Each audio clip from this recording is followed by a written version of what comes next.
यह प्रसंग भाई साहब भाई वीर सिंह जी की पुस्तक गुरमुख शिक्षा में से लिया गया है। आइए प्यार से श्रवण करें। कीर्तन सुन लो, कथा सुन लो, पर कीर्तन या कथा करने वाले की ओर मन से आकर्षित न हो जाओ। मन का निशाना गुरबाणी के उपदेश रहें। अपनी आत्मिक हालत में ही रहो, अपनी रूहानी हालत छिपाए रखो।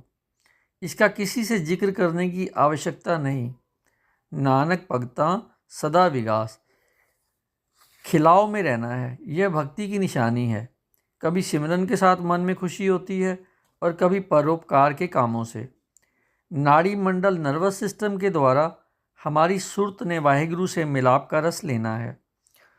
इसे शक्ति से ज़्यादा थकाना या ओवरटैक्स नहीं करना। नींद कम से कम 8 घंटे जरूर लेनी है। जो सुबह जल्दी जागते हैं वे दिन में ज़रूर सोते हैं, चाहे 10 मिनट ही आराम कर लें। इस तरह नसों को आराम मिल जाता है। वाहिगुरु हर जगह है, हमारे अंदर भी है। सिमरन से हम इसको जान पाते हैं। यही हमारी मेहनत है। वाहिगुरु का मिलाप हौमे का नाश करता है। वाहिगुरु हमें नज़र तो नहीं आता, पर उसके मिलाप से हमारे भीतर एक बड़प्पन का अनुभव आ जाता है। हमें मिलाप का रस लेना है। लोग कुछ स्थूल वस्तु देखना चाहते हैं और मैस्मरिज्म का शिकार हो जाते हैं।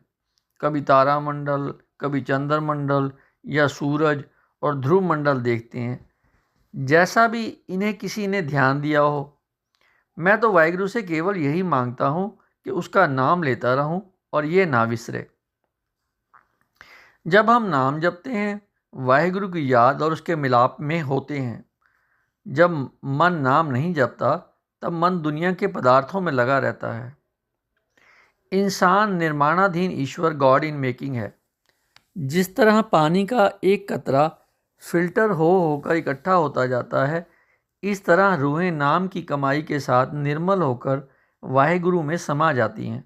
नाम सिमरन से हमें वाहिगुरु की हजूरी की प्रैक्टिस करनी है। सिमरन मेहनत है और अर्थ भी। नाम जारी रहे। मैं तो वाहिगुरु से यही मांगता हूँ और कुछ नहीं, इसीलिए खुश हूँ। वाहिगुरु का हुक्म मीठा लगे और हम उसके हुक्म में खुश रहें। यही असली बात है और सारे सुखों का साधन है। पर यह है कठिन। करामात करने वाले मिल जाएंगे जो मुर्दा को जिंदा कर देते हैं, पर नाम में श्रद्धा और भरोसे वाले आदमी मिलने मुश्किल हैं। हमारे अचेत मन सबकॉन्शियस माइंड में वाहिगुरु का रस बना रहता है। ऊपरी मन में कभी उतार आ जाता है। इस कारण फिर वाहिगुरु गुरमुख की संगत मिलाता है। गुरु साहब ने कभी मन को खर कहा है और कभी जब वह वाहिगुरु की याद में रंगा जाए तो ज्योति स्वरूप कहा है। ए मन रूड़े रंगले तू सच्चा रंग चढ़ाए, रूड़ी बाणी जे रपे ना एओ रंग लहे ना जाए। हमें नाम हमेशा जपते रहना है। जो हाथ बांधकर बैठते हैं वे नाम छोड़ देते हैं। फिर उनका मन वाहिगुरु को याद तो करता नहीं, दुनिया में ही उलझा रहता है। हमें जो भी करना है उसका मन पर असर तो होगा ही। कोट भी पहनना हो तो मन पर असर पड़ेगा। पर सिमरन वाला जब सिमरन में जुटता है, फिर आप ही एकाग्र हो जाता है। नाम सिमरन से एकाग्रता हो जाती है। लोग जो और दृश्य विजन्स देखने के उपाय करते हैं, एकाग्रता के लिए ही हैं। लोग जो और दृश्य विजन्स देखने के उपाय करते हैं, एकाग्रता के लिए ही है। जिस तरह का कोई सुझाव सजेशन दे दे वे वही कुछ देखते हैं, पर इस तरह सुरत बल्कि मर जाती है। सिमरन वाला खिलाफ नहीं रहता। एक मौनी मुसलमान फ़कीर जो अच्छी मेहनत और करने वाले थे, हमेशा श्री दरबार साहब ही पड़े रहते थे। मुझसे बहुत प्रेम करते थे। मैं जब कभी किसी बात से उदास होता तो मेरी उदासी को 2 घंटे भी नहीं बीतते थे कि वे घर आ जाते। मेरी बाहों पर उंगलियों से कुछ ऐसा करते जैसे कि कोई चीज़ ऊपर को उड़ा रहे हों। कुछ समय बाद मेरी तबीयत साफ़ हो जाती तो चले जाते। इसी तरह जब आप उदास हुए तो मान सिंह जी आपके घर आ गए और आपकी उदासी दूर हो गई। ये सतगुरु की मेहर है। वे अपनों की रक्षा करते हैं। वाहिगुरु तो हर समय बख्शिश कर रहा है।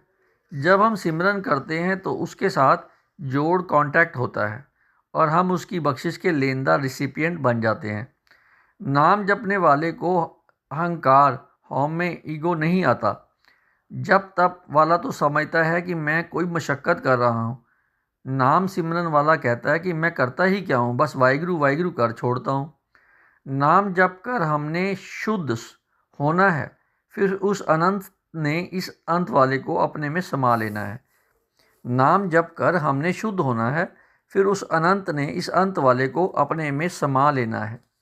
बादशाह के महल के नीचे फ़कीर आस लिए खड़ा है।